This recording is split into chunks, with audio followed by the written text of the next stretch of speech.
It's my pleasure now to introduce Dr. Eric Lin, who is the Interim CHIPS Research and Development Program Director at the Department of Commerce. Until joining the CHIPS for America R&D program, Dr. Lin was the Director of the Material Measurement Laboratory, MML, at NIST, and he has also served as the Acting Associate Director for Laboratory Programs at NIST, where he provided direction and operational guidance for all of NIST's scientific and technical laboratories, among other duties. So please join me in welcoming Dr. Eric Lin, who will present his vision and strategy for the National Semiconductor Technology Center. Thank you.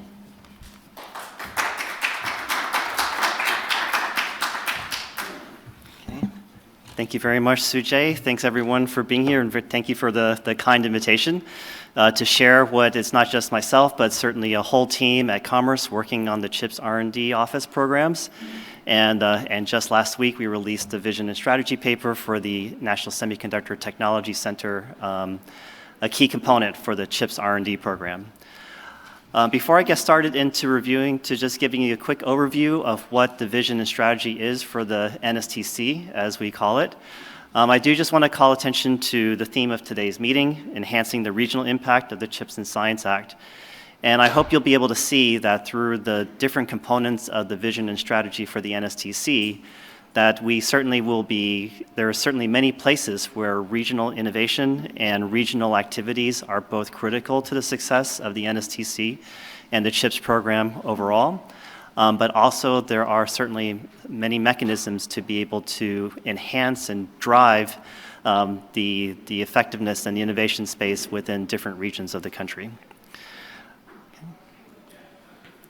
Okay, so this audience certainly doesn't need a review of this, but I think it's worth highlighting that the CHIPS for America Act, two parts, the $39 billion for the manufacturing incentives, as I understand, and a lot of discussion about that this morning, and $11 billion for the R&D programs, where we will be building 4 integrated programs to address the critical needs in terms of filling gaps within prototyping and ensuring that the ideas that are needed for the foundational technologies in semiconductor manufacturing are born here in the United States, and developed and reach scale here in the US.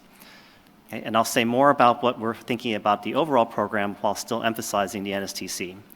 And before I go on, of course, both programs are harmonized and focused on developing the workforce that is necessary, not only to fill the jobs that are needed to build the fabs that are going to be constructed over the next few years, but also the workforce and the workforce ecosystem, so that that participants that join this industry can thrive within it and find meaningful careers by staying within semiconductor manufacturing.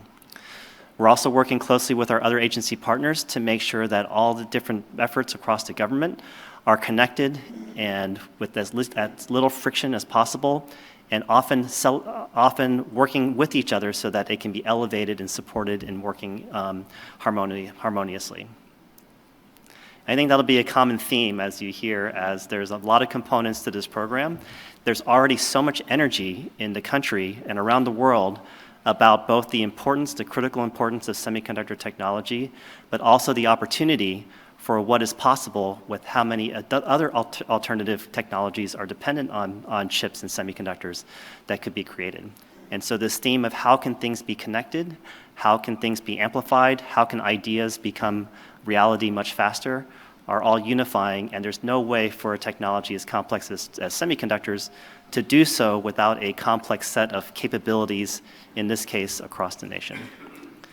So for the CHIPS for America Act, the overall goal is to strengthen and advance U.S. leadership in R&D. So again, our key goal is to secure, meet national security and economic security needs, through, in this case on our charge, as the U.S. remains a leader in the foundational technologies that are to come. The way we're going to do it in the R&D program is to build an integrated ecosystem that drives this innovation. We have 4 major programs, the NSTC here at the top, and that will be the focus of the remainder of the remarks. And we have 3 other programs, the National Advanced Packaging Manufacturing Program, Manufacturing USA Institutes, up to 3, and the Metrology R&D program centered on the core NIST mission on measurement science. The All of these programs have a distinct role to play within the semiconductor ecosystem and how to elevate the technology overall. But it's also very clear that there are pieces and components where the successful output from one program is a necessary input for the other, and vice versa. So the closer we integrate the ecosystem, the more likely we'll have pathways for any idea to be able to make it into the commercial scale. Now, not only do we need the programs to work together, but we need to be in close partnership with industry, academia, government, and allied and partner nations. The nature of the supply chain, as I'm sure was talked about this morning for semiconductors, is no less complex if you think about innovation as a supply chain type of activity as well. And so what we need to do is we need to take advantage of the energy and the ideas that are already existing and help the most promising ones so that all can benefit. In the design of these programs, we've been talking a lot with our stakeholders in the community. We've gotten a lot of input and incredible suggestions from many of you here in the audience. And what we are aiming to do is to take a very strategic view of the R&D infrastructure and the programs that are being developed, specifically around what's the value proposition for participants who will be participating in these programs, benefiting from these programs, or perhaps wanting to receive and scale the output from these programs. The last thing I want to inform is that this effort is informed by an industrial advisory committee. So there's 24 very distinguished individuals that represent a cross-section of the community, the semiconductor community. And they have been an incredible resource in taking a very close look and providing recommendations for the R&D program, not only for commerce and CHIPS R&D, but across the government.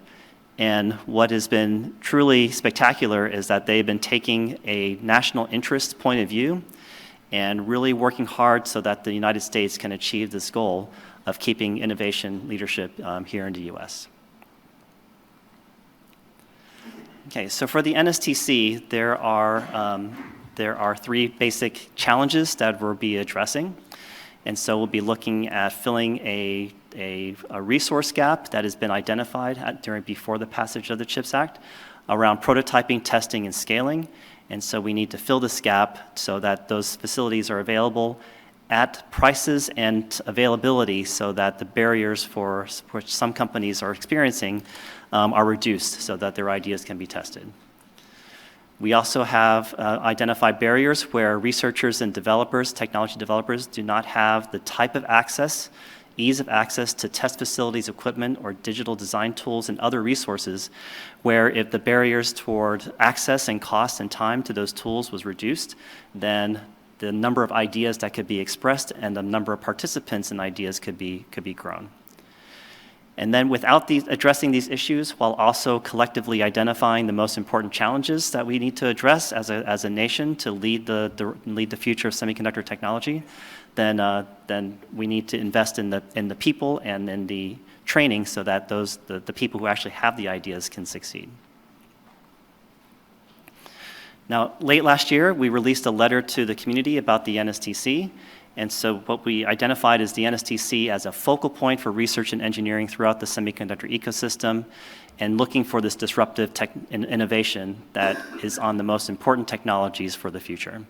We outlined a number of different broad areas, broad topics that we intended to address, and then the vision and strategy paper from last week goes into more detail into those pieces. So if we're successful with the NSTC, then by the decade's end, the NSTC should be viewed throughout the world as an essential resource within the broad semiconductor ecosystem, with a network of respected scientists and engineers, state-of-the-art facilities, effective programs, and demonstrated technical achievements. And so I'll preview a little bit in that we really intend this to be a national network and an ecosystem. What is really unprecedented about the CHIPS Act itself and the ambition of the NSTC within the R&D program is that the scope and scale, the dollar amounts are certainly unprecedented historically. The breadth of the technology space that we need to address is just incredibly large. And most importantly, the focus on semiconductor technology, a critical foundation and future for many technologies for the United States, provides that focus so that it is a national scale effort to bring and align and harmonize and scale this technology across the the breadth of what the space covers. So the ecosystem for those who have regional centers and already embarking on pushing innovation in semiconductor technology, then you can see the NSTC as an amplifier of those efforts. And what we need to do is to amplify locally promising areas that can be resources to the rest of the nation, and also to engage and include other parts of the nation where they can be starting to build other capabilities that we may need. The focus provided means that all of these activities need to be harmonized and aligned with a shared set of goals so that we will be able to keep the U.S. leadership in innovation. Okay. Let me just quickly go to the top line goals, and I'll just run quickly through the elements of it and just reserve time for any questions that you may have. So the 3 top line goals, the things we'll be tracking to see if the NSTC is successful, are here. The first one, I've said many times, is that we are extending U.S. technology in the foundational innovation in the foundational technologies of the future. So although we are looking to increase the amount of research, we want more people to perform research. We want that research to become more accessible, a lot more cost-effective and faster. But the metric of success is the foundational technologies that have, in the future, 5, 10, 15 years from now, that we don't know about yet, were developed and scaled here in the United States. That's the metric of success. The second goal on the bottom left is that we want to reduce the time and cost of moving an idea into the commercial scale. And so I identified some of the barriers before, and so one of the things we'll be tracking is how much cheaper and faster is it for new ideas to enter the actual practice. And the third goal is that none of this happens without people, and so we need to build and sustain a semiconductor workforce development ecosystem that looks at career pathways and not only at statistics of how many jobs remain to be filled. So if we need the innovators of the future, then we know we need to be able to have them come from any part of the country. It may be that they start in the trades and then find their way into becoming an innovator or an entrepreneur. And so building an ecosystem that is welcoming and thriving with full of opportunity is one that we can harmonize and share as a shared goal for the NSTC. Okay, so I'll just go through some of the buckets of the types of programs that we envision the NSTC to cover around technology leadership, community assets, and workforce.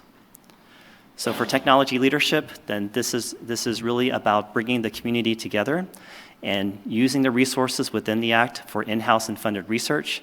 And we really are asking the NSTC to convene the community and have these discussions with representation from all across the industry, from the largest companies to the innovators, the smallest innovators, and ones with the farthest reaching ideas, and to organize and develop important grand challenges and roadmaps, perhaps building on those that exist already, so that there is an alignment of where the most important challenges lie and aligning the community together to go tackle them. There are other areas like standards and protocols, creating a dynamic environment where ideas can be exchanged, where you might find a collaborator that'll help you make the next leap in technology that you didn't know existed, is the type of place and environment along with the resources that we want the NSTC to create.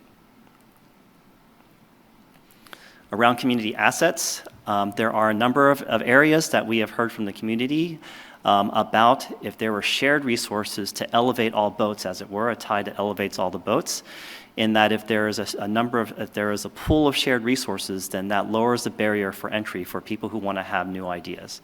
And so some ideas that are in the vision and strategy paper include a chiplet space, a design enablement gateway where access to design tools and the types of data and resources you might need can be at a much lower cost. Data sets, which are extremely valuable if they are pre-competitive to enhance your competitive work, for example. And also physical assets like technical centers, which will have the capabilities for prototyping, research, and experimentation, and also create this environment where these ideas can be shared in a pre-competitive environment so that the ideas can be tested and then commercialized when they're ready.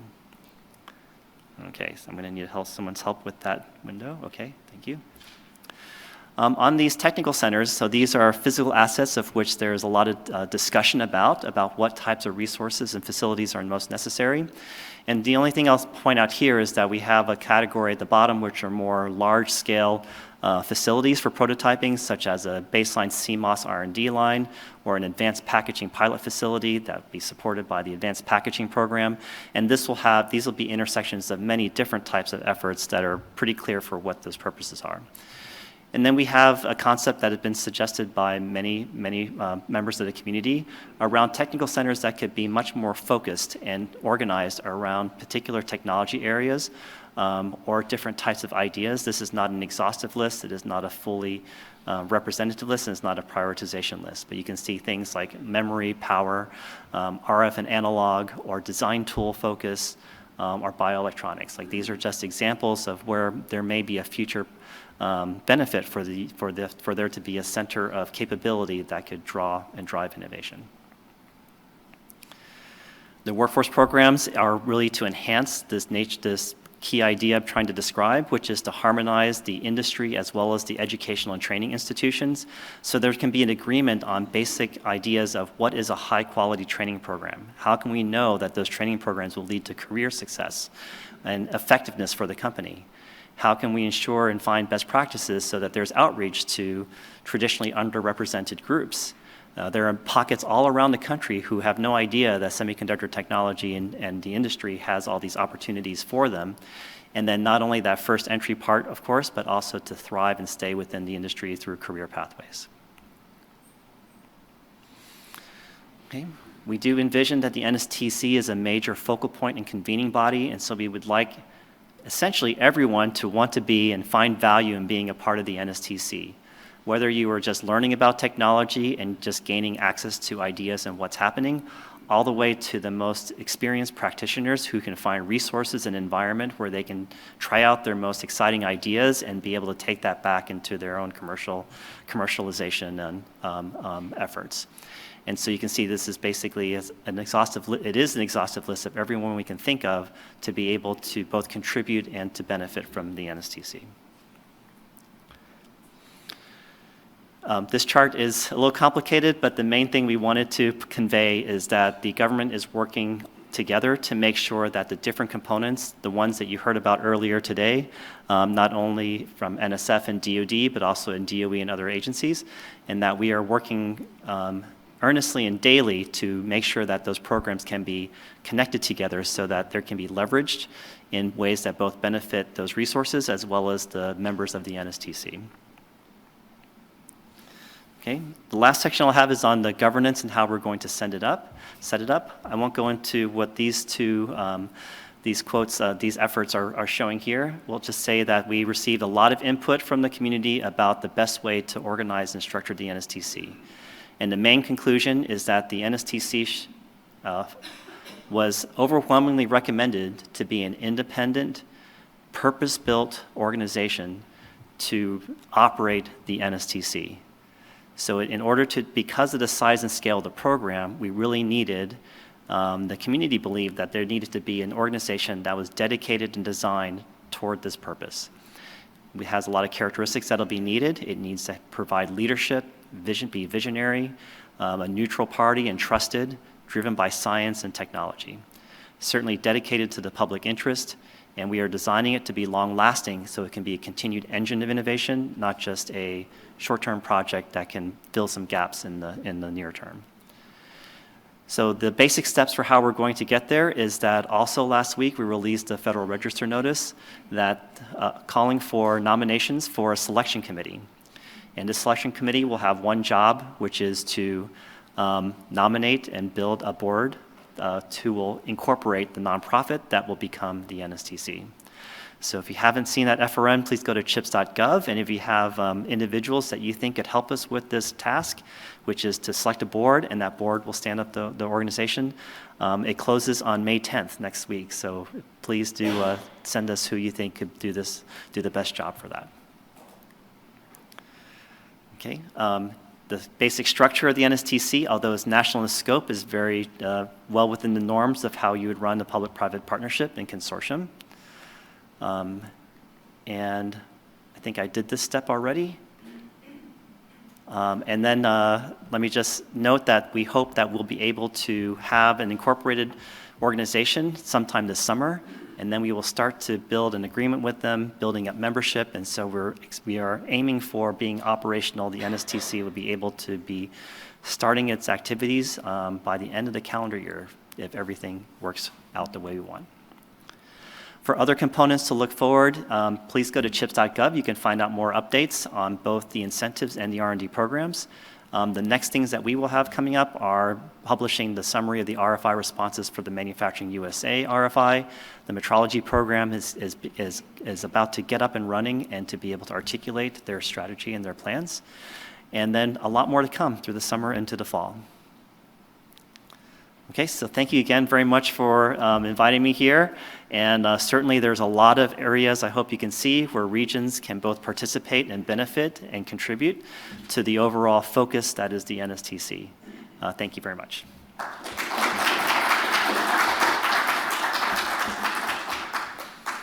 Okay, do we have time for some questions? Okay. Yes, please. Yes, I think a natural question that people would have is, how is this different from Semitech? And I think from what you've described, it sounds like it would be much broader and much more connected to workforce development. Is that the case, or? Yeah, I'd say the scope of the NSTC is far broader than Semitech overall. The other part is that the technology space today is just far more complex and integrated than it was in the original days or even the ending days of Semitech as well. And the focus of Semitech was really heavy on the semiconductor technology companies themselves, and there's a greater range of them at that time within the chip production space. So times are different, as well as the size and scale and breadth and ambitions are different. We have learned a lot from Semitech. There were a lot of things Semitech was very successful in, and articulated a model for what benefits could come from that. And so we're certainly taking those lessons to heart. But in general, yes, it's inspired by Semitech and its accomplishments, but the scale and ambition and the size and the focus for today's day and age is very different. Thank you. Yes. Eric, thank you very much for your leadership, your presentation today, and of course your leadership. Innovation and manufacturing, R&D and manufacturing are closely connected in the innovation space. Can you say something about the relationship between the incentive program and the R&D program, and how those two will work together, reinforce one another, and so forth? Sure. So it's obviously not an accident that the incentives program and the R&D program were put together and put in the same agency as well. And certainly the Secretary and Director Lacasia have spoken a lot about the importance of, if you don't have actual manufacturing, then the innovation does start to decline, and that's the coupling together that goes back and forth to each other. Certainly, the incentives program is really focused on the short-term onshoring of fab facilities in the U.S., and the value proposition for R&D is to make sure that's sustained and stays here in the United States. And so there are ways, and there's a lot of active work between the two programs. For example, in the NOFO, one of the selection criteria is around contributions and participation in the R&D ecosystem. Now that benefits the R&D program because of leading edge capabilities that could be made use for R&D. It's not specified, that's still in the negotiation stage. But as the R&D program has a responsibility that the returns of that investment from the innovation infrastructure that we provide, if we are not providing the leading edge technology that the fabs and the manufacturers need or want, then we wouldn't have fulfilled our part of the agreement. So that's the closed loop that goes around it. Okay, thank you very much. Good afternoon. My name is Sri Ramaswamy. I am a senior advisor to Secretary Gina Raimondo at Commerce. I have been in my role for a little over 2 years now. Officially, I am driving technology and industrial policy for the Secretary and for Commerce. Unofficially, as many of you know, over the last couple of years, we've been focused on this thing called the CHIPS Act, which has really, I think what has taken up most of my time has been helping the Secretary drive the agenda for the CHIPS Act and for semiconductor policy broadly, both with the industry in terms of understanding needs and trends, with the Hill, with Congress, in terms of defining the policy and shaping the legislation, and then also working with various other stakeholders to make sure that we are correctly sizing and scoping this program. It's a very ambitious program, and so we're making sure that even within commerce, people understand the scope of the program and how to define success in the long run. One of the early questions that the Secretary asked me to go think about was, if you looked back at this program in 15 years, how would we know that we have succeeded? And so a lot of the work that Commerce has been doing in the last 2 years has been to try to answer that question. I am happy to report that we are now filling up the team. We've got some very capable leaders who are now driving the implementation. You met one of them just now, Eric Lin, who's driving the R&D program. Some of you also know Mike Schmidt, who is the director of the CHIPS Program Office and who is running the $39 billion manufacturing incentives program. And as Eric said, we do see both the manufacturing and the R&D programs as two sides of the same coin. They're reinforcing each other, and the Secretary has been very clear about that from the very beginning. So, one of the things that I've noticed in the last couple of years in my time at Commerce is that in the discussions and the framing of the CHIPS Act, it's often framed as a federal incentive program to create incentives for the private sector to make R&D and manufacturing investments. Now that is a correct framing, but it's not quite a complete framing, right? Because it misses out this really important third party, this ecosystem of regional, state, and local actors who are sometimes governments, sometimes nonprofits and universities, sometimes consortia of companies, and there's quite a rich network of that ecosystem. And so we at Commerce have always, from the very beginning, thought of this as almost a three-party arrangement between the Commerce CHIPS program, the private sector, and this network in the middle. And if you look at, for instance, one of the first papers that we issued back in September of 2022, right after the President had signed the CHIPS Act, we issued a strategy paper that talked about some of these broad goals for CHIPS implementation. And in that paper, we had a couple of remarks, and I just wanted to call that out. The law requires that applicants demonstrate they have secured incentives from state or local governments. The department expects to prioritize support for projects that include such state and local incentive packages that have the potential for large spillover benefits, that are based on performance, and that maximize regional and local competitiveness. And so we called that out early on as our way of signaling to folks that that regional ecosystem really matters, and we want to think about this from a competitiveness standpoint. We laid out a bunch of examples of how you could think about these sorts of initiatives. But the challenge with that is, particularly when it comes to innovation ecosystems, it is really hard to define upfront what makes a regional innovation ecosystem successful, right? We all know the stories of Silicon Valley and the Research Triangle Park in North Carolina and the Bell Labs ecosystem and Route 128 in Boston. We all know those stories. But we also know that several of these initiatives have been tried and have failed. Some have succeeded, but only to a point and never really caught fire. Some have succeeded and then eventually faded away and died. And so one of the things that I'm hoping to get from this panel discussion is a sense from the folks who are going to be joining me.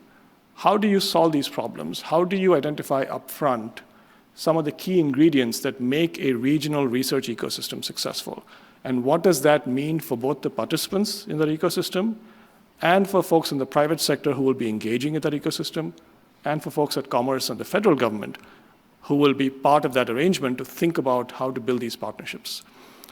Now, the good news is that on this panel, you have a set of folks who have been thinking and working on these issues for years, for decades. In fact, I did some quick math, and I will tell you, I have checked this. There's over 100 years of collective experience on this panel. Not counting me. If you added me, you'll probably still have barely more than 100. And so part of it is the collective wisdom from this group.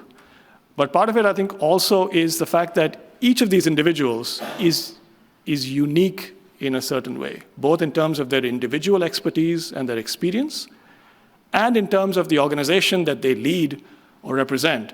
And that organization is also unique in the role that it plays in this ecosystem. Right? And so, certainly in my 2 years, when I think about these individuals and their organizations, it is really hard for me to go and find a peer organization or a peer individual and say, look, this organization is sort of, the US version of that organization, or this state's version of that organization. There just doesn't seem to be a peer to any of these folks and their organizations on this panel. And so I'm really excited to have this panel discussion with these folks. The way this is going to work is I'm going to call on my colleagues one by one to come and offer some thoughts about their experience, about the questions at hand, and about their organization. And once that's done, I'm going to call all 4 of them up to this panel, and we'll have a discussion here with some Q&A. Certainly, I have some questions of my own, but I will make sure that the audience, gets enough of a chance to ask questions. So I'll start with my first colleague. Luc van den Hove is president and CEO of Imec. Imec started as the Inter-University Microelectronics Consortium back in 1984, and Luc has been there since the very beginning. He is one of the founders. He is now today CEO and president. Imec is the world's largest R&D partnership in semiconductors. It counts among its members and its partners pretty much everybody in the semiconductor ecosystem. That includes people from the chip manufacturing community, the supply chain, the tool companies, the software companies, the hyperscalers, the auto companies. Luc has spent a lot of time in the recent past working on what he calls application-oriented research, so moving Imec's agenda into specific verticals and thinking about the research challenges for semiconductors from the perspective of those verticals in healthcare, in energy, in other sorts of verticals. Like I said, Luc has, he's been there since the very beginning, and under his stewardship, Imec is now today grown from that infant of 1984 to an organization that has over 5,500 people, close to $1 billion in euros in annual operating budgets, and locations and research work going on all over the world, including 2 locations, I believe, here in the United States. Luc, the floor is yours.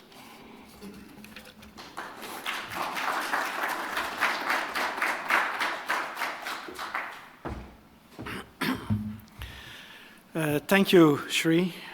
So I was asked to kick off this panel and say a few words first about Imec, and then during the panel we will address some of the questions Sri has asked. But after this wonderful introduction, basically you already mentioned most of the things I was going to mention in the introduction about Imec, so thank you for doing that. Okay, let me start with kind of focusing on what we believe are the key assets that made Imec to what it is today. And I believe the 3 key assets are, on the one hand, the infrastructure which we've built up over the 4 decades of our existence since 1984. And that kind of was brought together in 2 major clean rooms, about 12,000 square meter, in which we have installed kind of leading edge tools from basically all major manufacturers. So we work very closely, in very close partnership with all major tool suppliers. A lot of them are US, a lot of them are Europeans, like ASML, also Japanese. And we have kind of made Imec as a kind of a hub where a lot of these suppliers are testing out a lot of their newest innovations, because they need access to this infrastructure to test out how their process module works in combination with the other modules. The most important asset, though, I think, is the team that we built out. Step by step, over 40 years, we built out a team that I believe is extremely experienced. About 5,500 people, including about 700 residents from the companies with whom we work, and also 850 PhD students who are obtaining their PhD from one of the universities with whom we work, but they do their research program nearly full-time at Imec, leveraging our infrastructure. This is a very effective way to build very close interactions and partnerships with universities. And the third key asset is clearly the ecosystem. Sri already referred to it. We're kind of working these days with virtually any company that is active in the semiconductor value chain. These are all the major IDMs, the foundries, the memory companies, all of the top ones, but also the fabless companies and the hyperscalers, because more and more we see this need to kind of connect design and system know-how with technology know-how. It's not like one roadmap that defines the future. There's a lot of divergence in these roadmaps, and we have to optimize the technology to its specific system requirements. And so we need to know the system. We need to be experts also on the system side. But we also work with, as I mentioned, with the universities to feed in a lot of new ideas, new innovation, fundamental understanding. We work with the suppliers to build up the infrastructure. And we also have built out a model that I think is very inclusive. We work with the biggest companies, but we also work with hundreds of startups and provide a low barrier access to high-end technology, because for startups it's really hard to get access to this leading-edge technology. And so we have to lower the barrier for access by providing them easy access to the ecosystem, but also by providing very cost-effective access. And so we've built out quite a lot of models to work on that. So in this way, these are some of the key assets that made Imec to what it is today, I believe. Sri referred already to our budget evolution. So we started in 1984. We grew to an organization we started with a team of 70 people. We grew to an organization, 5,500 people, budget of close to $1 billion. Majority of that revenue comes from direct industry support. 75% comes from industry directly, which I think is a testimony of the value we bring. About 25% comes from government support, either the local government or the European government, European Commission. And I believe this, and what you can see here from this graph is also that this government support was also very sustained over the entire lifetime of Imec. In fact, it grew over the lifetime. And this is very important because it allows us to invest in long-term R&D programs, which today for industry are a little early, but are going to become important 5 to 10 years from now. And having that sustained commitment, long-term commitment, also allows us to build up a long-term strategy. So I believe this is also a very important element for the NSTC setup. And as Sri mentioned, we kind of, the core of what we do is really on the semiconductor technology, the chip technology. That's the enabler, and that's where our core competence is. Whereas the focus of the applications for chips in the past decades have mostly been the ICT world, we now see phenomenal opportunities in basically any industry. But as I mentioned before, the technology really needs to be tuned to its specific application. A solution for an application in healthcare will be very different from the automotive solutions. Of course, there's a lot of commonality in the basic technology, but you have to tune the technology towards these applications. And this also requires an investment into understanding those application fields. And areas which are, of course, very hot topics these days are the automotive sector. But we believe future areas, fields like healthcare are going to be also extremely important. So with this, this is the short introduction I wanted to give, and I'm looking forward to the panel session where we can talk more about how to connect what we're doing with the NSTC, what are the similarities, what are the differences. So thank you.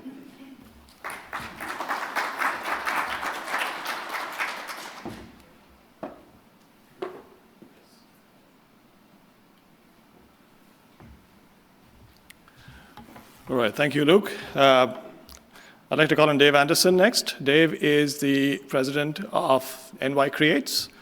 I've known about NY Creates, obviously, for a long time, but it was only 2 weeks ago that I realized NY Creates is an acronym.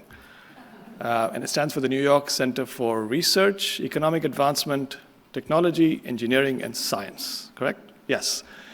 And the reason I call that out is because each of those words has a unique and distinct value. And sitting here at Commerce, sitting in the Secretary's office, I will tell you, the Commerce leadership and the administration understands the value of each of those words. You will often see in the Secretary's remarks when she talks about R&D that she makes a distinction between scientific R&D and engineering R&D. Because she understands, I think, the difference, especially for an industry like semiconductors, where there's such a long learning curve, and there's such a long process engineering curve that requires a lot of engineering in the real world.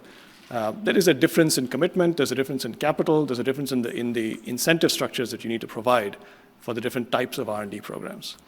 And so Dave runs, as I said, NY Creates. NY Creates is the home of Albany Nanotech. Albany Nanotech is really, the hub for New York. It anchors a really diverse ecosystem from that includes not just IBM and Tokyo Electron and Applied Materials in Albany. It extends to Global Foundries in Malta. He's going to talk a little bit about that ecosystem. I'm sure it actually extends north of the border into Canada as well. Dave was, before his role at NY Creates, he was with SEMI Americas. SEMI, as many folks know, is the industry association that represents the equipment and material suppliers to the semiconductor industry. Dave, all yours.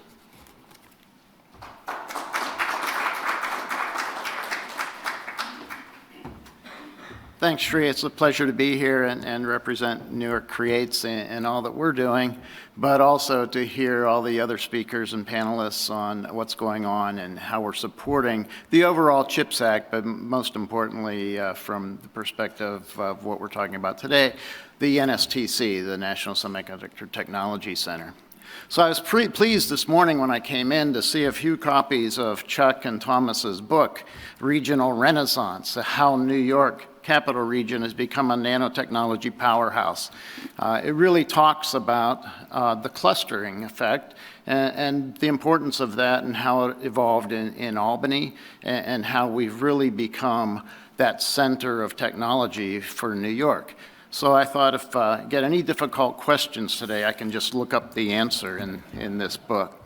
But I want to talk a little bit about, as Sri said, it is an acronym. It's the New York Center for Research, Economic Advancement, Technology, Engineering, and Science. And it really does embody what we do in Albany Nanotech, but more broadly across the state of New York as New York Creates. We have three primary legs of our mission at New York Creates, and it really is accelerating innovation, and that's the R&D infrastructure. The second is economic development, particularly for the state of New York, but also the rest of the country. And the third is education and workforce development.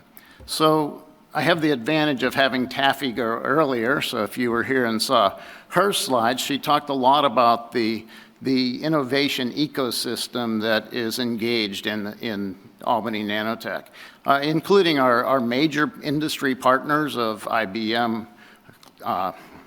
Applied Materials, Tokyo Electron, and all the other suppliers we engage with, and many of the device companies, but also that cluster that's around us in Global Foundries, in Micron, in Wolfspeed, and even our engagements with Bromont north of the border, and so forth. So really driving that innovation economy, if you will, from the R&D perspective is the first part of our mission.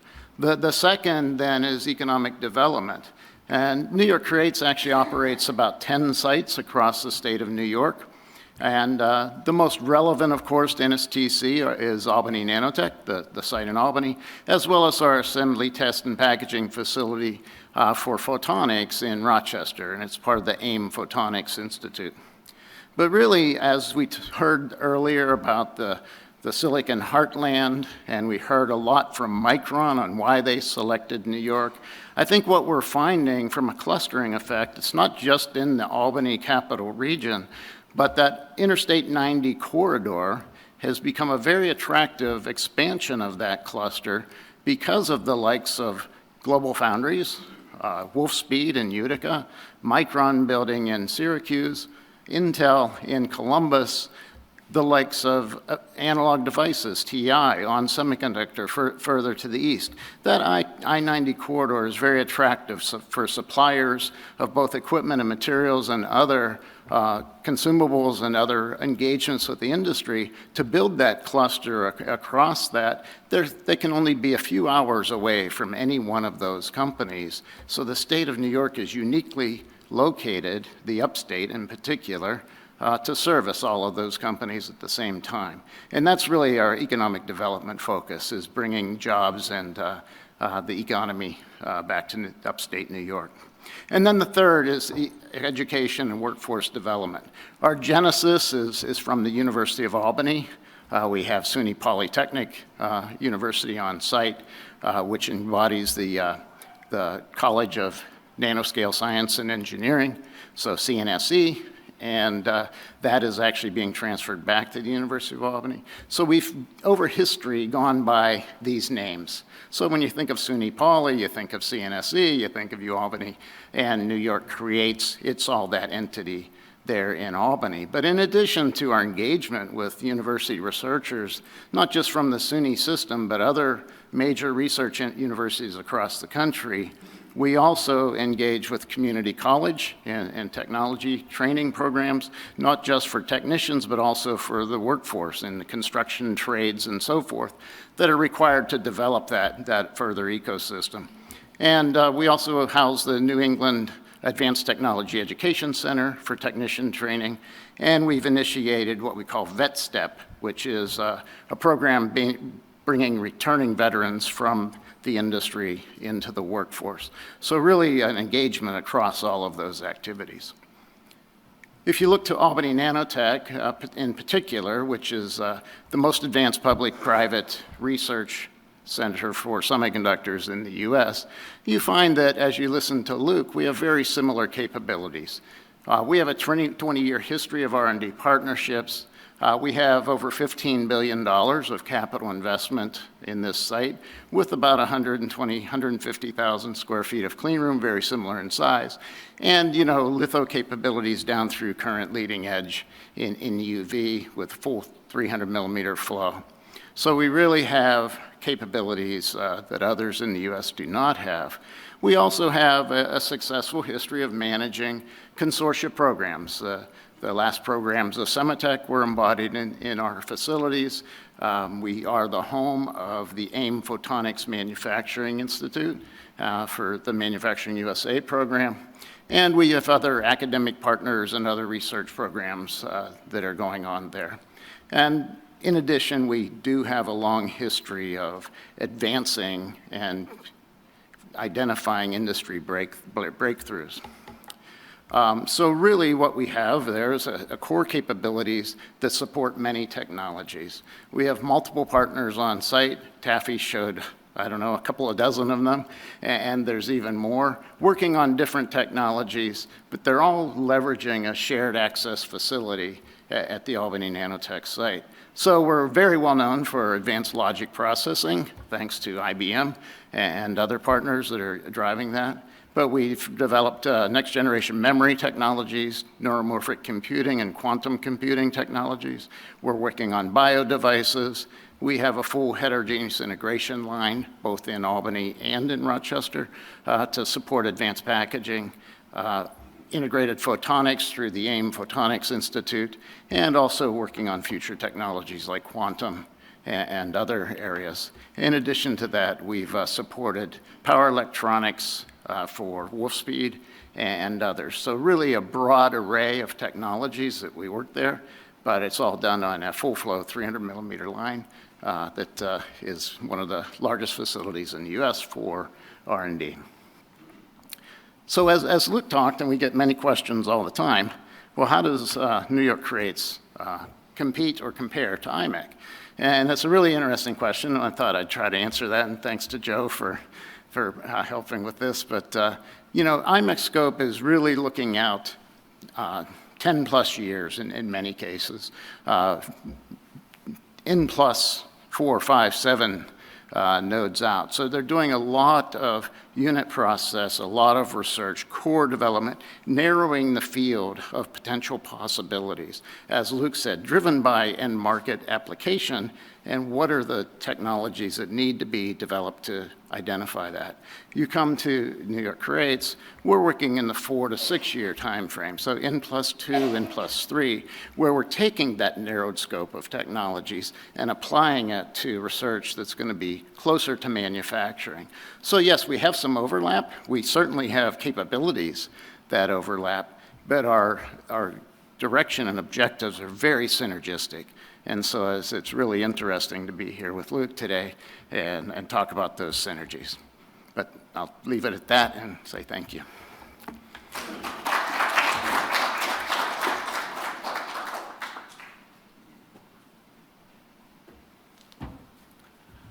Thank you, Dave. I don't know about you guys, but I'm getting my 10,000 steps in today.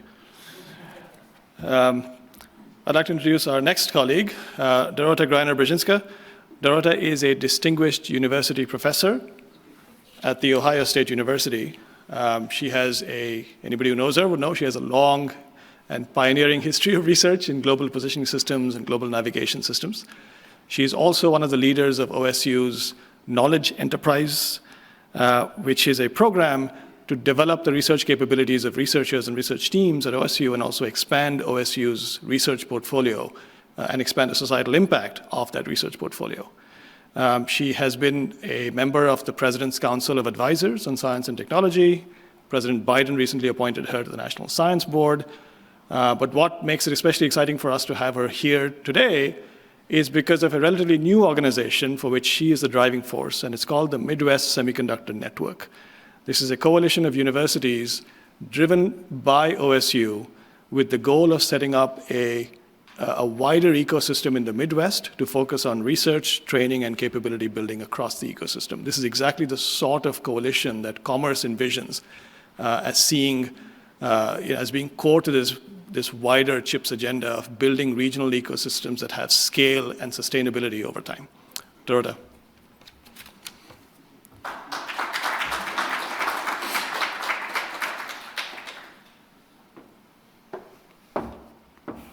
All right. Thank you very much for this kind introduction, Sri. As he just said, I come from the Silicon heartland to be. And I would like to talk about a new organization, as Sri already essentially sold my thunder. But I would like to tell you a story, how it's been formed and where we are right now and what we aspire to be in the future, and of course, the way we would like to engage with all of you and others who are not even in the room. So let me begin by saying that the last 70 years of semiconductor innovation have been extraordinary, right? We went from just a few transistors in silicon to literally billions of them on a single wafer, and those are really approaching atomic scale and are being now essentially put in 3 dimensions. So the packaging process right now, the integration process, I should say, is becoming more and more complex. So the new materials, new design, and the manufacturing process cannot be really separated. Hence, the drive for these new ecosystems that all those components would be covered. Now, extremely important part of this ecosystem is, of course, which has to be developed in parallel, is the workforce development. And this is when academic institutions like myself come to play. Better yet, entire pipeline of academic institutions when we try to cover community colleges, 4-year colleges, R1s, R2s, and also a diversity including HBCUs and other minority-serving institutions. This gives us not just the pipeline for workforce, but also diversity of perspectives and diversity of geographies. So aside from the CHIPS Act, which we have been watching for about 2 years now in development, the tremendous motivator for Ohio State and the great state of Ohio, of course, was the announcement made last January 22 by Intel of bringing $20 billion and 2 fabs to Ohio which essentially everyone take very enthusiastically. And frankly, even until now, probably no one in this audience is thinking of Midwest as the Silicon Heartland, but I would say not yet. Just watch us and we'll see what we can do. So the investment by Intel really shined a light at Ohio first, essentially telling us, telling the world about our capabilities and opportunities that we can create. I want to emphasize, number one, centrality of geography. We are really very centrally located, very easily accessible. We have very diverse demographics. And let's face it, the cost of living is still very affordable. We have extremely broad and deep academic base across the state. We have legacy industries like mobility and aerospace, both of them very actively and quickly transitioning to electrification and autonomy. So here is a huge base of users. We also have a growing, which of course helps a lot, a growing venture capital environment across the at least major metropolitan areas in Ohio. And of course we have Columbus, Ohio, when it's always sunny and 72.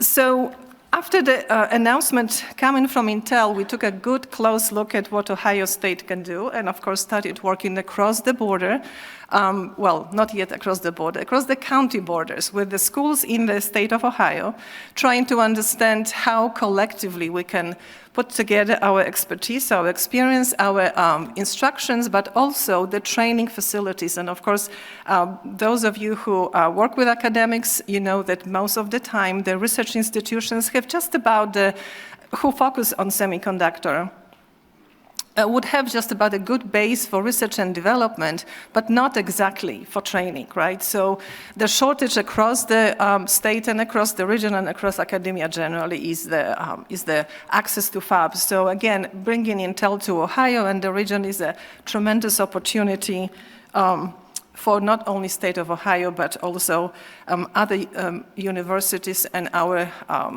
in neighboring states.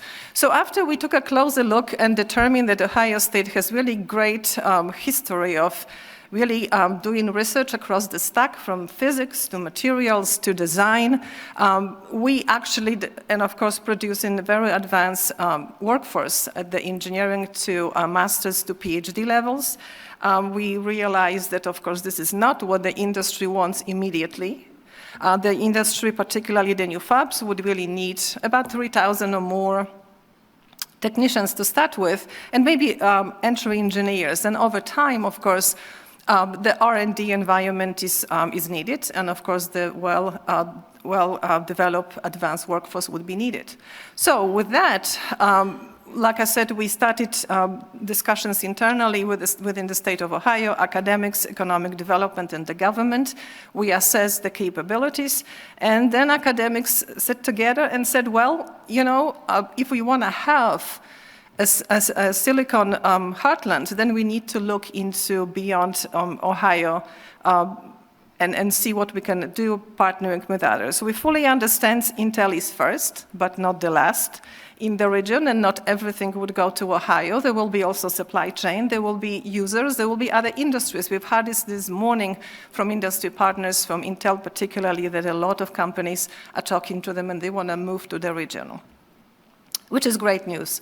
So with that, Ohio State has called for the meeting of the minds, and last year in April, we called about 12, actually exactly 12 regional universities and colleges.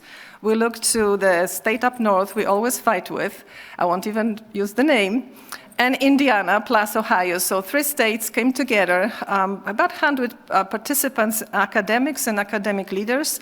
And the question was very, very simple in a sense. What do we have collectively that can be leveraged? What are the gaps that we have that we can try to collectively fill? Can we work together? And so after a day and a half of deliberation and discussion about the workforce development, about various components of R&D, we came to a conclusion that we actually have a lot. Everyone was very excited, and our leaders were also very fired up to actually start making this happen. So as a result, 12 colleges and universities signed an MOU, and essentially all of the schools in this partnership have created a standing council. Ohio State was voted a leader, and we started discussions across the board looking at, we essentially were task force oriented first. So task force number 1, workforce development. Task force number 2, governance, membership, and extension of the partnership. Task force number 3, R&D opportunities and how we position universities collectively for success.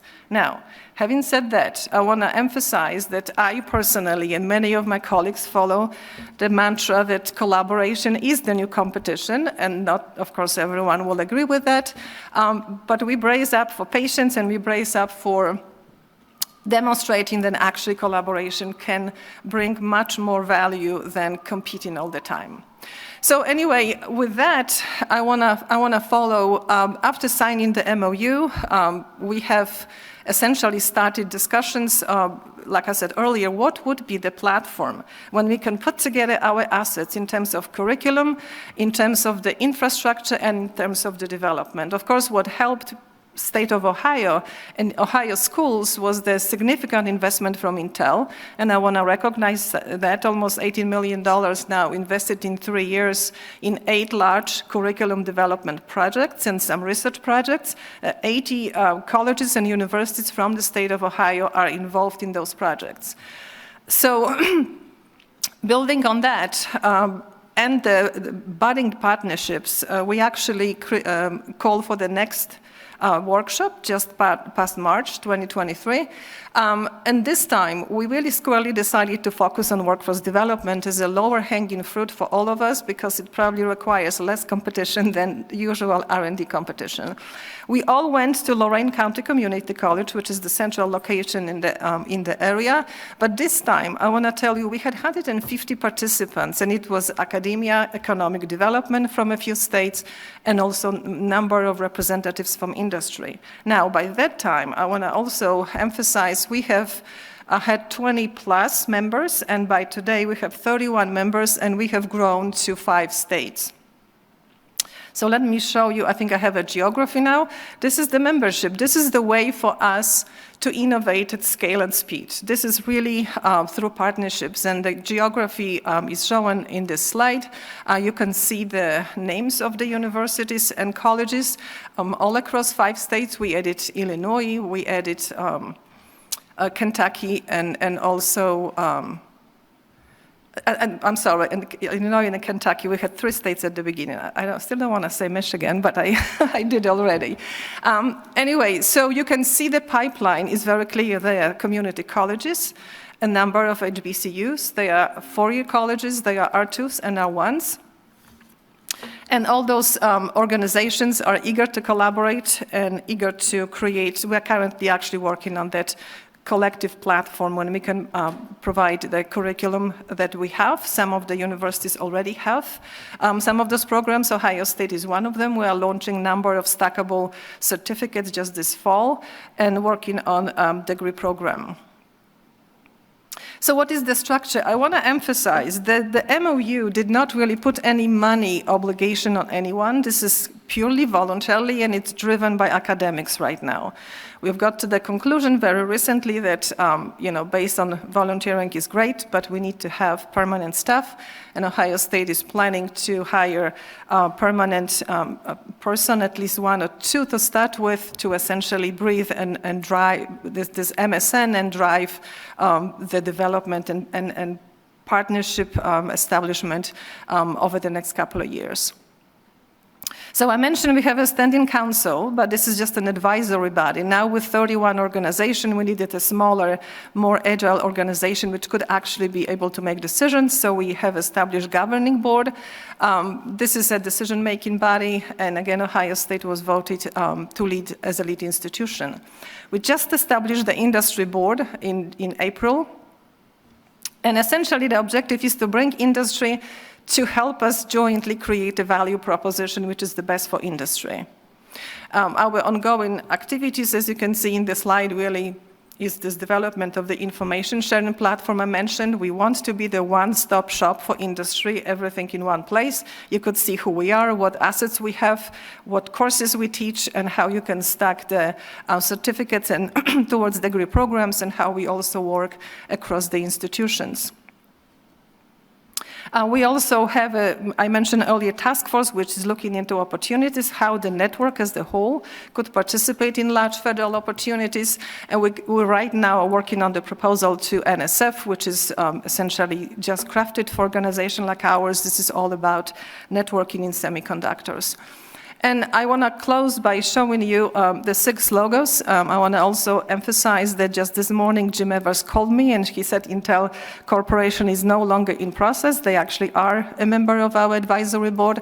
And again, this is the example of how we started with the large academic network. Now we are bringing industry and would be working over the next couple of months on the value proposition and inviting other partners. Thank you very much.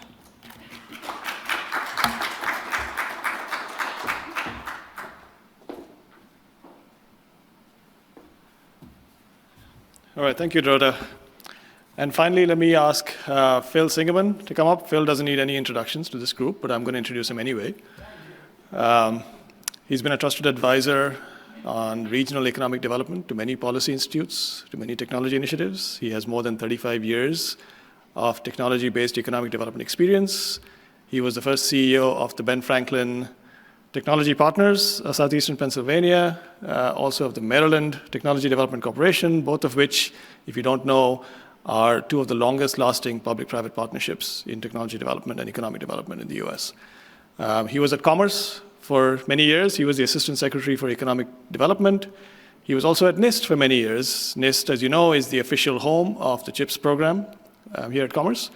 And while at NIST, he spearheaded the creation of the Manufacturing USA network and also led the Manufacturing Extension Partnership, both of which are good examples of that federal, state, industry trilateral partnership that I talked about in my opening remarks. Phil, why don't you come on up? And what I'd ask is, once Phil is done with his remarks, if you can stay here on stage, Phil, and I'll ask my other colleagues to come up and take their seats and we can get into the Q&A.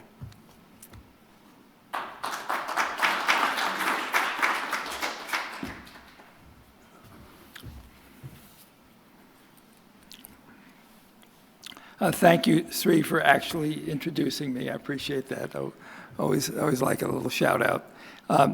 But seriously, thank you for your leadership and dedication to this program, these extraordinarily important national issues. And thanks to CSIS for organizing this panel. I'm not a physical scientist, I'm a social scientist, so I'm going to bring a slightly different perspective to this discussion. And if I had to frame it, I would call it regional research ecosystems within the framework of industrial policy. And if my remarks were to have a title, it would be Laboratories of Democracy, American-Style Industrial Policy.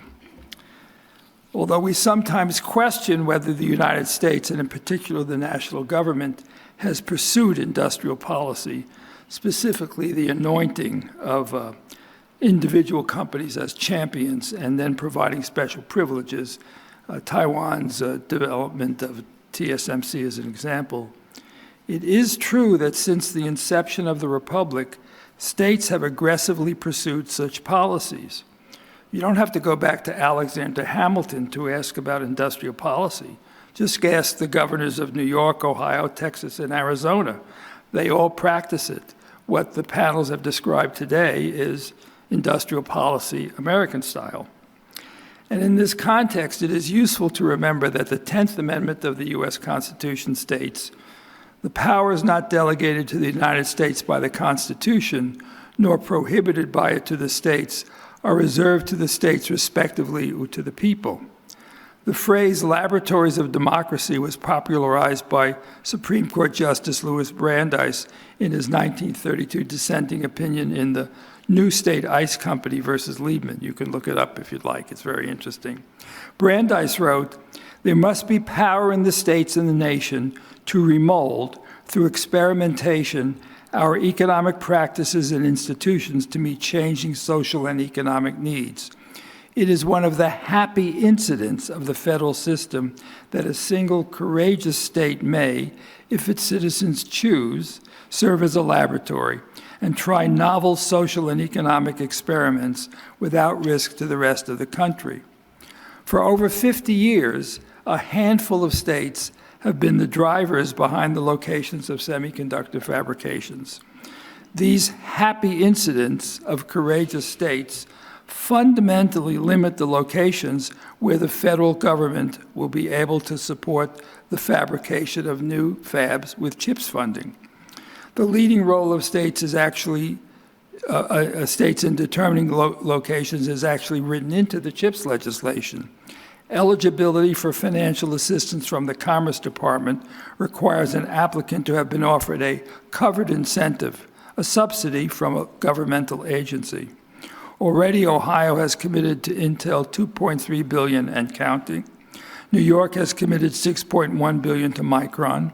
Arizona has long provided tax breaks, infrastructure investments, and workforce advancements to Intel and TSMC. We've heard about these initiatives, these positive initiatives today. Now, it is certainly true that there are probably more regions that have assets that can support regional research ecosystems. But it is also true that prior decisions by states to locate fabs have enabled them to create and strengthen their assets. We heard about it in this panel, we heard about it in the panel, the industry panel. Universities, supply chains, workforce development programs that comprise what we commonly think of as the components of a research ecosystem. Senator Kelly this morning described the Arizona impact, and as I mentioned, the prior panels have also talked about it. What does this all mean for a federal policy that intends to promote regional research ecosystems and for the regions or states that want to participate? An example, for the federal government, it means that states and local governments need to be fully embraced, indeed encouraged, to bring forth their ideas and become full partners in policy planning. The lack of front-end engagement by states is reflected in the low number of state responses to the numerous RFIs, requests for information, that the Commerce Department has published requesting input on federal policy and programs. The Commerce Department has been very proactive in reaching out to the broader stakeholder community. And universities, corporations, and industrial associations have responded. But states and other local governmental entities are largely absent. I know the federal government has met with the Semiconductor Industry Association, the Semiconductor Research Corporation, SEMI, the Manufacturing Association, the American Society American Semiconductor Innovation Coalition. I don't know if the federal government has also met with the National Governors Association, the National Association of Counties, and the National League of Cities. If not, it should do so. For the states, it is important to proactively engage in the mechanisms that are made available for stakeholder input. As Eric Lin discussed in his keynote, last week NIST's CHIP R&D office published a vision and strategy for the National Semiconductor Technology Center, NSTC, a public-private consortium that is the centerpiece of the CHIP's $11 billion R&D program. I encourage everyone to carefully read this document. As Eric noted, a key step in the establishment of the NSTC is a creation of a board of trustees that will run the NSTC. And last week, NIST issued a request for nominations for an independent selection committee to choose members of the Board of Trustees.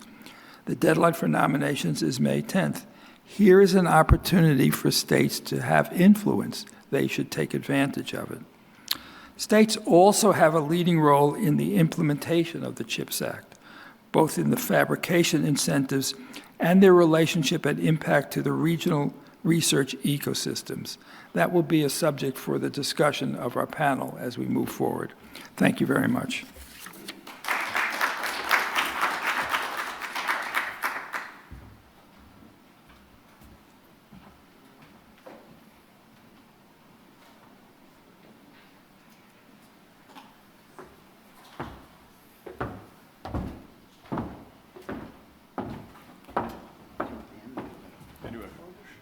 guess I should. Do you want me to sit in the middle? I'm sitting in the middle, apparently. All right. In the interest of time, so thank you all for those remarks. In the interest of time, I'm actually going to throw it open to the audience first.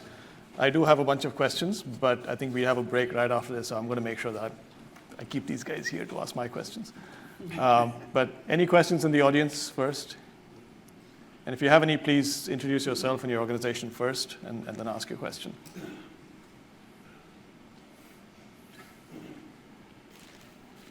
All right, I'm going to start. I'm going to start with Dave. You talked about the 3 pillars that define NY Creates. Could you talk a little bit more about how you think about success for you along those 3 pillars, right? How do you define success? How successful have you been? And what in the creation of NY Creates has allowed you to define that kind of success? Sure, thank you. Well, I think New York Creates is actually a true partnership of industry, academia, and government. And those 3 elements really help define our success. In particular, relying on our industry partners. They are kind of the foundation of our financial stability over time. They have large programs. Some of them are focused specific on their own needs, but some are done collaboratively that has a broader industry impact. But over time, they provide the bulk of the financial support that enables the entity to continue. The academia provides long-term vision into new technologies and new research. So starting with the local universities, that fed into some of the technologies that were developed early on, but today we work with universities across the country and indeed across the world in some cases in identifying new technologies for development. And then the state and government in particular, but the state, I look to over 5 or 6 different governors over the course of the 20 years of our existence. Every single one of them has supported the infrastructure and investment in the development of the Albany Nanotech facility and the industry itself as an objective for economic growth in upstate New York. So today, Senator Schumer, Governor Hochul with the Green Chips Act and investment in the industry has attracted Wolfspeed, has attracted Micron, and we see that continue to grow. And that's really the measure of success, are those companies coming in. But it's a continual patient influx of government help, and of course with the federal programs like AIM and other programs that help sustain some new areas as well. So that continual influx of public support in a sense, right? I mean, in a sense that's reflective, look, of Imec as well, where you have, the government has been playing a role for a while. Let me ask you, so you've talked about the coordination of the overlap, or in some sense the complementarity of Imec and NSTC. But if I were to ask you from a regional ecosystem standpoint, when we think about a regional innovation ecosystem, you would think about, a research hub, facilities, startup support, training programs for workers, maybe venture capital hubs. In some sense, Imec has all of the above within the organization, right? And so if you think about the US innovation ecosystem as, let's say, 4 or 5 different regional innovation hubs, how do you see Imec interacting with each of those hubs, given its kind of unique position in that ecosystem? Well, I believe that overall, I think these CHIPS Acts are a phenomenal opportunity. But I think it's very important that we reach the goal, and that is to accelerate the technology leadership and to strengthen the technology leadership in, I would say, the Western world, because I think we have to look at it at a broader scale. And that's why I think we have to bring together the brightest possible minds, the best strengths that we have, and as I said, I think we have to look at it in a transatlantic scope, because, I mean, to be honest, we do more business with U.S. companies than even with European companies. So this industry is characterized by a lot of global partnerships and global collaborations. And I think in that context, coming to your question then on how we can connect these regional hubs is, I think we have to connect the strengths and identify the various strengths and then make sure that we build on this complementarity to create the best possible engine to make progress as fast as possible. And I think built on complementarity is very important, because if each region globally in terms of continents, but even regions locally, are going to try to do the same thing and just copy and repeat the initiatives, then it's going to be very inefficient. It's actually going to reduce, in fact, the efficiency in the system from where we are today even, and then the CHIPS Act would result in kind of the opposite effect. It would even slow down innovation. So I think it's extremely important that we connect the strengths, identify the strengths of the various regions, and that's where we also want to contribute and complement with where we think we are strength and where we can kind of amplify the strengths of some of the regions by combining what we do best, what the various regions do best. And in that sense, we are establishing several contacts and initiatives. We just signed an MOU with Purdue University earlier today, because I believe that, as you mentioned, in the Midwest, there is, I think, a very nice cluster of top excellent universities, and I think it's very important that we leverage those strengths and connect, and also by connecting what we are doing, bring some of the assets we have into scope, and make sure that we, by doing that, can kind of elevate also some of the unique strengths that are available in the various regions. Same way as what Dave referred to in terms of the complementarity between what New York Creates does and what we do. Well, by creating that formal link, we can become stronger on all sides and move as fast as possible, because we have to realize the challenges are phenomenal. I mean, the semiconductor industry has made a phenomenal progress over the last 50 years, but it's getting so much harder to continue that exponential growth in the future. And it's not only harder to just extend Moore's law, but it's also becoming so much more complex, because we have all these different needs from all the various industries. So we have to do this in the most efficient way, and we have to avoid duplication among the regions, among the continents. And that's why we are trying to kind of contribute in this, identifying the strengths and then linking all of that. And as you do that across these different emerging regions, so let's say New York or the Midwest or Texas or Arizona, Florida. Do you see a natural, university, you mentioned Purdue, do you think a university is the natural partner, or could it just change depending on the I think it could change, but of course the US has some phenomenal universities that are doing a lot of fantastic work in this domain. So I think we should leverage those strengths. But at the same time, as we were discussing with New York, we are also having discussions there with Albany too, because I think it's very important in the CHIPS Act. If you want, speed is going to be very important. So existing infrastructure has to be leveraged to the maximum, and that's where New York, of course, comes in.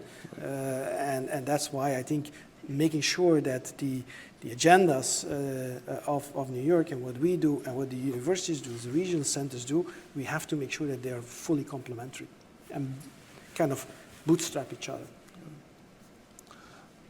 Dorota, let me ask you on the workforce piece. So a couple of questions that we're thinking through here. One is, when you think about a workforce agenda, often the conversation with the industry tends to be some form of, yes, we have workforce needs, there are significant workforce gaps across the spectrum, and we are working with the following half a dozen universities and community colleges. That's usually the flavor of the conversations we have with industry.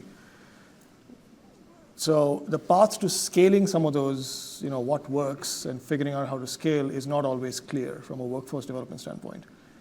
In your capacity with the Midwest Semiconductor Network, how are you thinking about scaling or finding the best programs and scaling them? And also related to that, the workforce development agenda, to what extent do we think of that as a regional agenda versus a national agenda? That's an excellent question. So let me maybe build upon the few points that you made. The importance of collaboration, the importance of bootstrapping, and importance of not repeating what's just around the corner. So I think the whole motivation behind the Midwest Semiconductor Network was really, to understand that this is not just Ohio. Number two, it's not even the region that we have defined right now by these 5 states.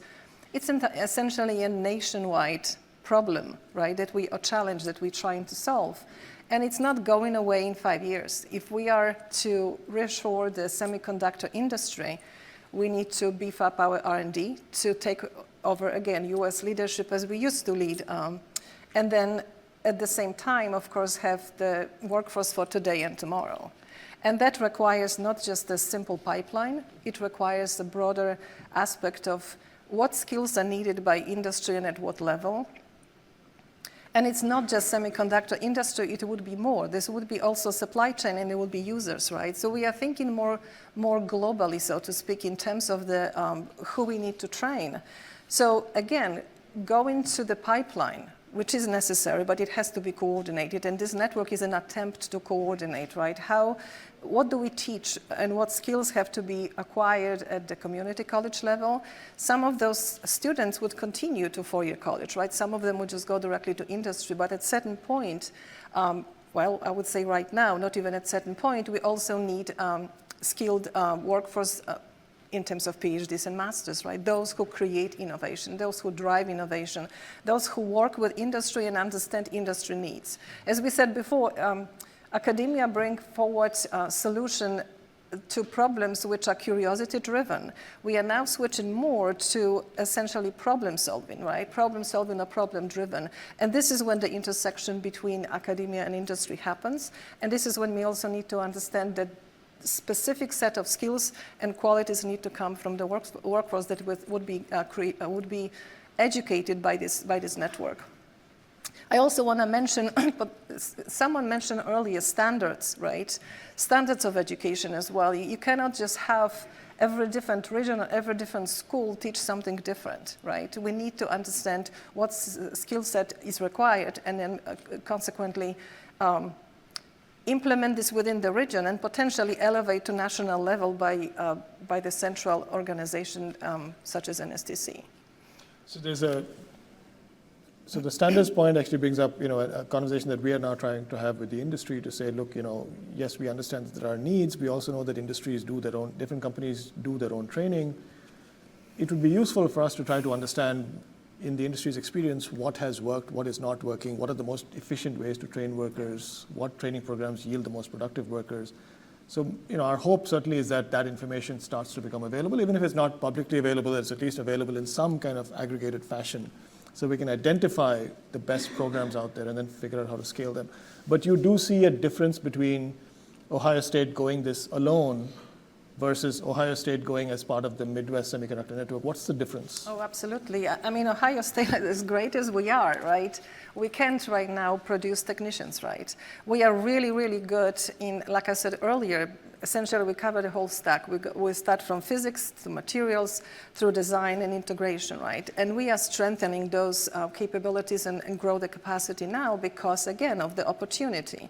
But at the same time, we are thinking broader, we are thinking nationally. And this really has to do with working across not just R1 institutions, because we are always those big 900-pound gorillas in the room. We need to enable, we need to work with institutions who actually have a tremendous value right now for the industry. And it's very important that we coordinate and we understand how the education flows.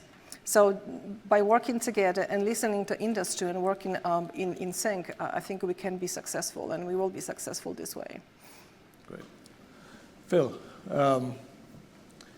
your comments about the states and the extent to which they've participated in the commerce RFS. I'm not going to comment on that. That information is publicly available, so folks can make their own judgments. Obviously, we have been talking to the states on a one-on-one basis, and to the NGA and a bunch of those organizations. What advice, as you think about, the overall theme of today, the role that states and localities, either through the government or through regional consortia or universities, the role that they play, right, the important role that they need to be playing between the federal government and the industry. As you think about that role, what advice do you have for the Commerce Department in how we continue to engage that audience? Because as I see it, one hook that we have, and you mentioned it, is in the statute, where companies that come asking for incentives have to show that they have a state and local incentive. That's certainly one hook. And we can use that hook to kind of set a bar, hopefully, of the kinds of incentives we want to see. And that's kind of what we tried to do with that first commerce paper that we issued, say, here's the types of incentives we want to see. What else could we be doing to encourage this sort of collaboration at the state and local level? Well, I think that's a really fundamental question, because the relationship between the federal government and the states is structural. And underlying many of the ecosystem assets, such as universities, are really creatures of the state. They're sponsored by the states, the Ohio State University, they are funded by the states, they are land grant institutions. And certainly in my experience at the federal level, states were always considered as, in a sense, a source of dumb money, right? You put out a program and you want the states to come to the table and provide some matching funds so that you could leverage other people's money. I think the CHIPS program is different because of the history of the state engagement with the CHIPS industry. It's really been a bottoms-up approach that the federal government has now, wisely decided to build upon and leverage. If you're talking to the states on a regular basis, I think that's really critical. I know when we tried to establish a Manufacturing Institute program, it was very hard to get, we were unable to get the states into the policy development process for both political reasons and other reasons. So if you're more successful in that, and this is a dynamic process, you're going to face the problem, as you know, in the implementation of the facilities. It was mentioned by Bruce Andrews in terms of the application of federal environmental policy that layers on the state environmental policy regulations. So I don't think there's a magic, like a silver bullet, a magic wand. I think if you, I wasn't being critical, I was being, provocative. I think if you're talking to, what's that? Factual. Factual. If you're talking to the states, I think that's, but you really need, I think if you look at the attendance online that was made available, I think there's still an absence of local government and state and local government participation in these discussions, and I think there needs to be an intentional effort to bring the states into the dialogue as early as possible, which I know you're thinking about. Yeah, and I think one of the things that's driving us to engage with the states is not just the CHIPS program, but the fact that, and this is not limited to innovation, it also, the broader infrastructure and the energy infrastructure, all the other things that go into these big facilities, right? And there are federal programs through all of those. And for all of those programs, the state is really the convener of those different programs. So we'd love to see at the state level that coordination of federal dollars from different programs coming in to build out new energy infrastructure to make the grids more reliable and more energy efficient to support the semiconductor fabs and make that a wider competitive advantage. I recognize we're out of time technically, but I do want to open it up one more time to the audience. Is there any other questions? Yes. Yes. Tom Guevara, Director of the IU Public Policy Institute. One of the things we heard earlier from our panelists this morning was the notion of inclusion in bringing participation and opportunity, really, to places that haven't always had that, whether they're urban or rural. But particularly as we think about, university systems, state-sponsored collaboratives, governmental collaboratives, or even not-for-profit. What can we do, what should we be doing to bring greater opportunity to more people? Is that directed at any particular person? Anybody want to take that? If I may just comment, because you touch upon an extremely important aspect, which essentially is also a fabric of MSN. As I very quickly show you the slide, but if you look at the composition of the organization that we have large states, we have private organizations, 4-year institutions, R2, R1s. We also have community colleges and HBCUs. So we actually are trying to bring everyone to the table. We are bringing the voices which probably wouldn't be at those opportunities that the network can create. Are we a finished product? No.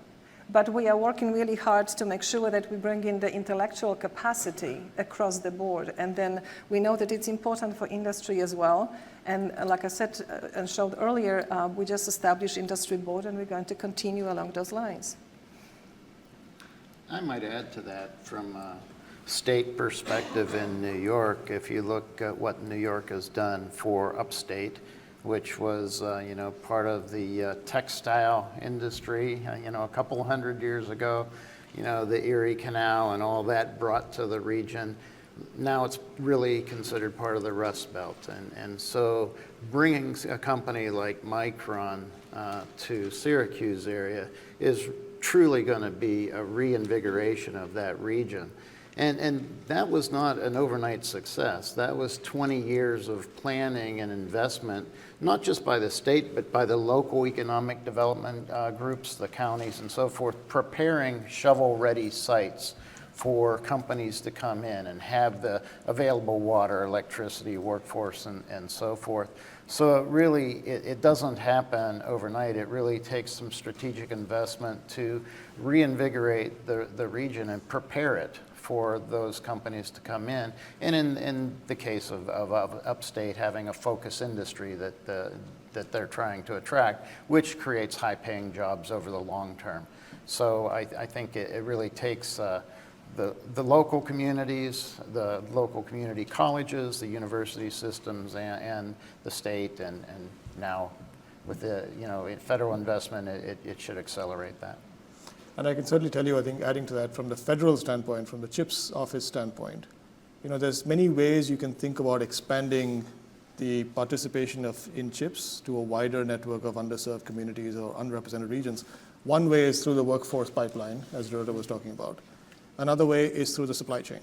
And so, yes, there are instances where the suppliers tend to locate in a cluster near the big facilities, but there are many instances where the suppliers don't do that. You have chemical suppliers on the Gulf Coast, right? You have material suppliers in the Northeast who are all looking to participate in the CHIPS program. So that's the other avenue of bringing in these regions. And then finally, I think the third one that we're looking at is from a construction standpoint. It would be, I think, silly on our part to expect that, if you've got fabs being built out in Arizona, that all the workers for construction are coming from Arizona, while there are also demand for building EV facilities out there and a bunch of other battery facilities out there. And so we are looking at things like, prefab construction, for instance, as a way to say, can you build some of these things in other places and bring them there, or bring workers from other places there, because we know that, construction worker shortages is a serious problem that we have to deal with. I believe that actions on democratizing the access to this capability, I think, is very important. Your activities on design enablement, right. I think there's a similarity with what we have been doing in Europe, kind of make sure that any university basically can set up programs to kind of design chips in advanced technology, but that a university on its own can never get the access to leading edge foundries. So we built out programs which make it very cheap for a university, but we also provide all the tools and through cloud access, this can be made in a very, very approachable way. And those are the programs that also, I think, lower the barriers, more democratize access to this. From an outcome standpoint, it's a great point. In fact, the NSTC white paper that Eric talked about actually does talk about the fact that one of the goals is to bring down the cost of research and innovation significantly, exactly to do this, to lower the barriers and get more participation. So, Tom, I think as you know from your experience with EDA, I think the federal government has a particular responsibility and role and opportunity to engage, Senator Young called it, flyover states, but underserved communities and populations. And Secretary Castillo talked about capacity building. I mean, frankly, most of the local communities, the economic development organizations are overwhelmed by the variety of programs we heard about today, not to mention all the other ones. NSF has hubs, DOE has hubs, DOD has hubs, the CHIPS program will have some sorts of hubs, EDA has hubs. And in order for traditionally underserved communities to participate in these programs, there needs to be an injection of upfront planning resources so that they have the capability to respond to what are going to be very rigorous requirements for participation in these programs. And that, I think, is something that I know Sri and his colleagues are thinking about. There's a question there. Yes. Journalist from Science Business. This is a question for Dr. van den Hove. You talk about the importance of international collaboration. Fine, it's a little difficult because of competitive fears. So is there anything specific that you think the US government or the European Commission or the G7 ought to be doing to make that kind of coordination and collaboration happen, or is it just kind of a wish that it would happen? No, I think it is a necessity to make efficient programs, and that's why at the level of European Commission and U.S. government, there should be serious discussions, and I think TTC is one of the fora where this can happen, to make sure that the boundary conditions are set such that we can have very effective cooperation and avoidance of duplication of initiatives, because that would result in inefficiencies. The industry is a strong demanding force for that, because the industry also works at a global level.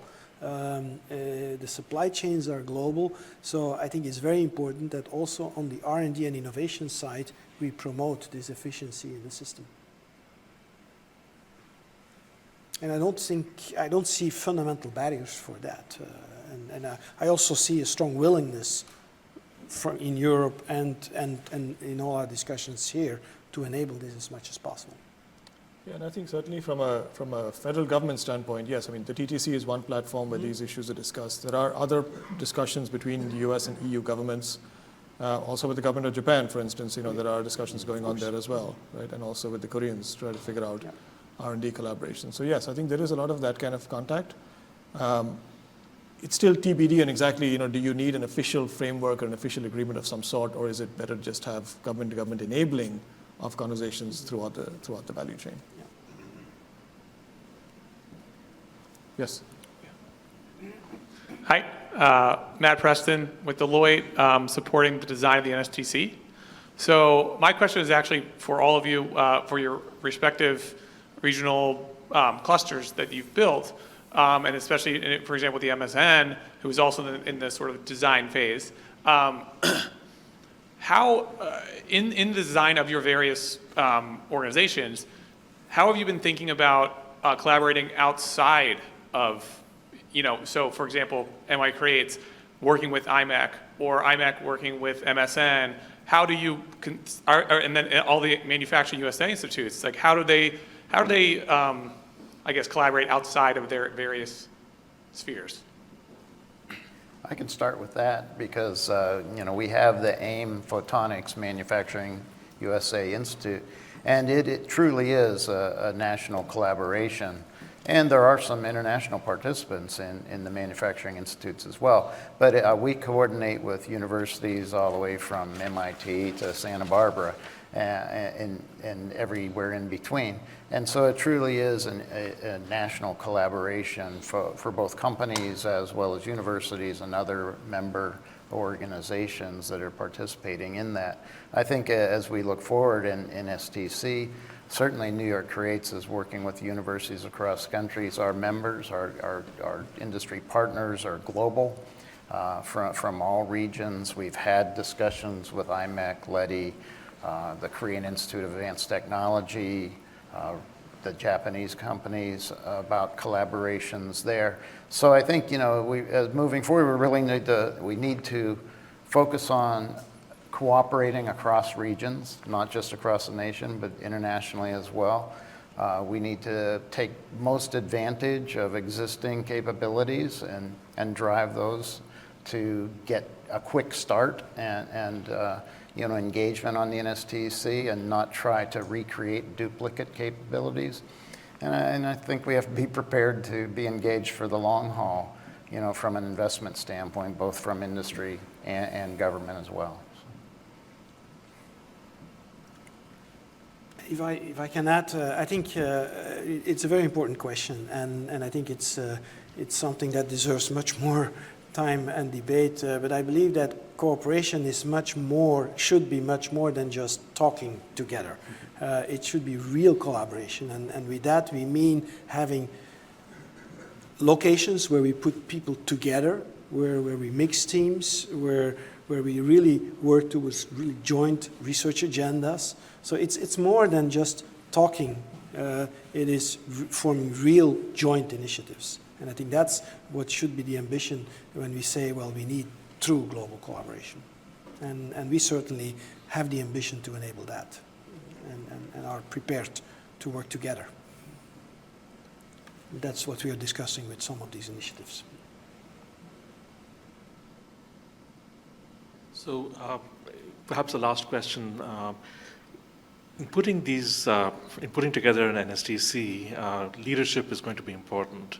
Since we have some very experienced people on the panel, can you tell us a little bit about what that entails, and what sort of managerial acumen and wisdom can you impart on anyone who is fortunate enough to lead the future NSTC? Thank you. I'm definitely not going to be the first one to answer that one. Luca, how about we start with you? Okay. I think the most important thing is to have a person with an open mind and to have a person to kind of sponsor those collaborations, enable those collaborations, because it is impossible to have I think it's not impossible, but I think it would be unwise to set up NSTC as one integrated activity at one location with a green field and start from scratch. That would be very inefficient. So I think, in essence, in practice, it's going to be a network with multiple people and teams involved. So I think a leadership that embraces that is open-minded, open collaboration, and does not have the attitude, oh, I know everything and I will do it my way or no way. That attitude, I think, is extremely important. Yeah, I would agree completely with Luke. And the person has to have a collaborative background and history, has to have relationships across industry, academia, and even with governments, both locally and internationally. And I think has it can't be strictly an academic focus or strictly a government focus. It really has to be focused on, what's the long-term goal and where does the industry need to go? What resources need to be combined? Being able to have, some ability to negotiate so that we don't duplicate resources and we bring people together to collaborate on driving next generation technologies. So it really is that kind of a person that's very open-minded and collaborative. If I may just add one more comment to what was just said, I think it has to be a person who understands we are playing a long game. This is not a 5-year program. This is something which has to be sustainable, right? So all the components, the characteristic we already named, I just want to add this. I have a personal opinion about this. The Congress and NIST have clearly described the National Semiconductor Technology Center as a public-private partnership.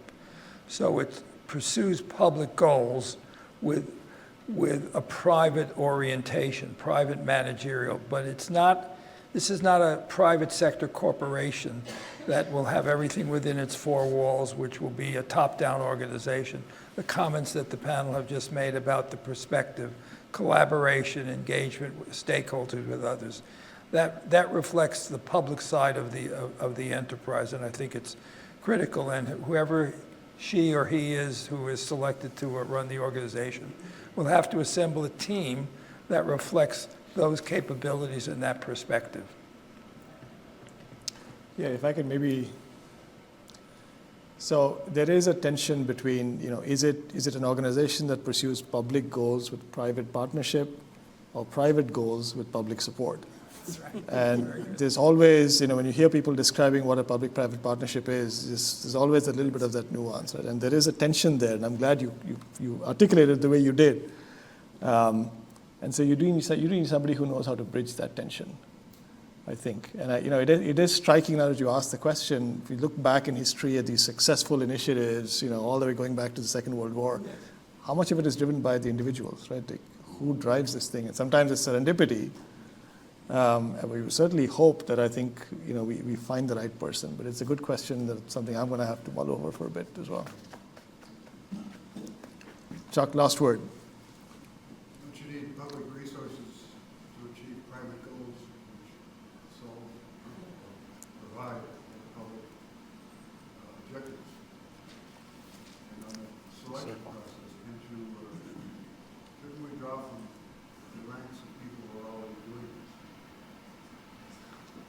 You certainly hope so, yes.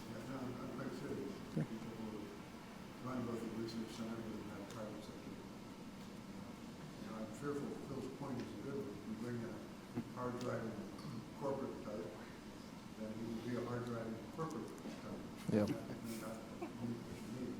Yeah. If you bring in someone who has no corporate experience and hasn't worked in the industry, that's not credibility. Yeah. So that's why the Board of Trustees is really important. So everybody should send in their recommendations for who's going to be who's going to advise three on the, and who's going to be appointed to the committee, to the Board of Trustees. And on that note, we will wrap up. Thank you very much to my colleagues for an excellent panel discussion.